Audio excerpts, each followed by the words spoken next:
La plaquette et la vidéo Le peuplier, un atout irremplaçable présentent une synthèse des connaissances actuelles sur le peuplier et les peupleraies.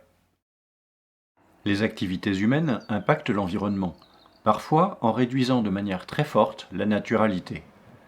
Les peupleraies sont gérées par l'homme, comme la quasi-totalité des forêts françaises, mais avec un cycle court lié à la grande vitesse de croissance du peuplier. Souvent critiqué par certains, peut-on aller au-delà des croyances et éviter de généraliser pour simplement reconnaître leurs caractéristiques et leurs atouts environnementaux? Les sujets de la forêt, ils sont fondamentaux pour stocker du carbone, pour produire du bois, pour gagner en autonomie au niveau français. Les peupleraies sont constituées de variétés que l'on appelle cultivars. Exactement comme pour les rosiers, ce sont généralement des variétés hybrides entre différentes espèces naturelles de peupliers, sélectionnées pour leur qualité et multipliées ensuite par bouturage. Plantées à grands espacements réguliers pour favoriser une bonne croissance et obtenir des arbres qui seront transformés de manière optimisée, les peupliers grandissent vite. En produisant beaucoup de bois sur une faible surface, le peuplier permet de préserver d'autres espaces et milieux naturels et ainsi de mieux concilier production et environnement. Comme dans la plupart des boisements en peuplier, cette parcelle a été délaissée par l'agriculture. Avant la plantation, le sol doit alors être restauré en le décompactant et en brisant la semelle de labour. Le sol pourra alors retrouver un fonctionnement naturel. En France, les peupleraies sont le plus souvent récoltées entre 15 et 22 ans selon les situations.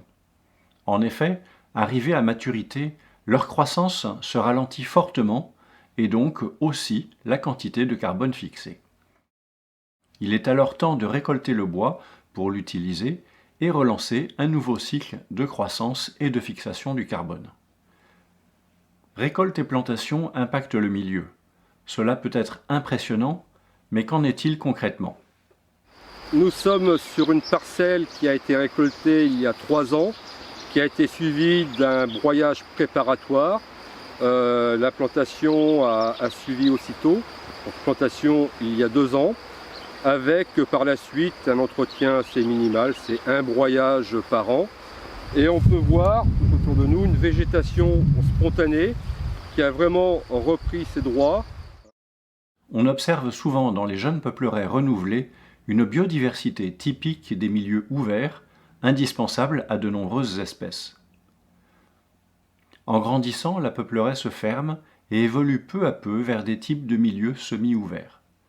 Il est intéressant de constater que des peupleraies peuvent constituer des zones refuges pour certains milieux et espèces protégées, alors même qu'elles sont régulièrement récoltées et replantées. D'ailleurs, les peupleraies sont souvent de petites parcelles, dont l'alternance des cycles et des âges sur chacune conduit à une mosaïque de milieux ouverts et semi-ouverts sur le même territoire. Le côté environnemental du peuplier, le peuplier aujourd'hui est l'un des plus gros absorbeurs de CO2, et c'est relativement important. Et l'utilisation du peuplier permet d'éviter l'utilisation du plastique, tout simplement.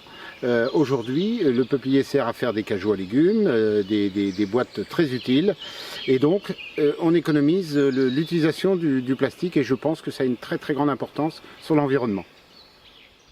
Le peuplier produit un bois facile à travailler, donc économe en énergie, mais surtout léger et résistant à la fois. Ses propriétés spécifiques le rendent irremplaçable. Il est utilisé en circuit court, puisque la France est le premier producteur européen de cette ressource naturelle, et cela malgré un recul des surfaces de peupleraie depuis plus de 20 ans. Toute activité humaine comporte des erreurs.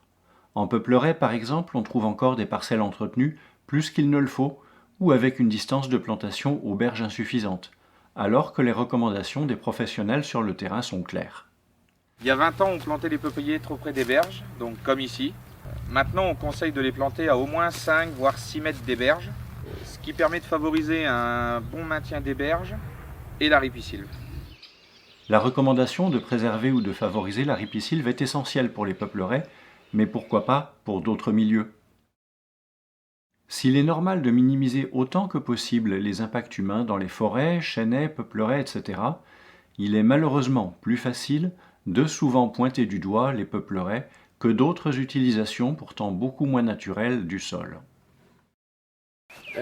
Côté environnement, on peut dire que le peuplier a sa place dans notre territoire et bien sûr la culture autre, les céréales, le maïs, a toujours aussi sa place.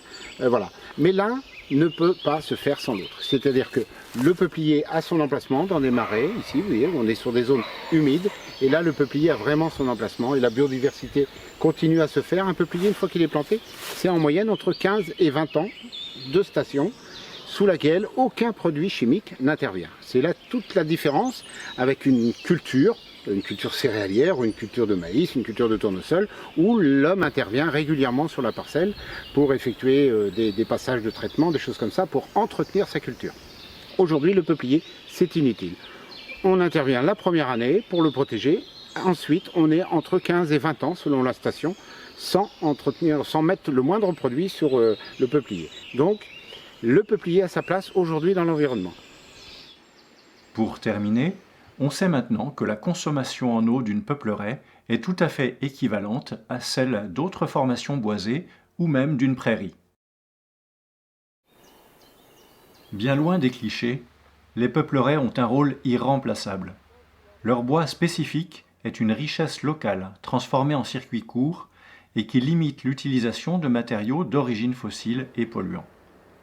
Elles constituent des milieux très variés, parfois anthropisés, mais souvent riches en biodiversité et méritent vraiment d'être découvertes.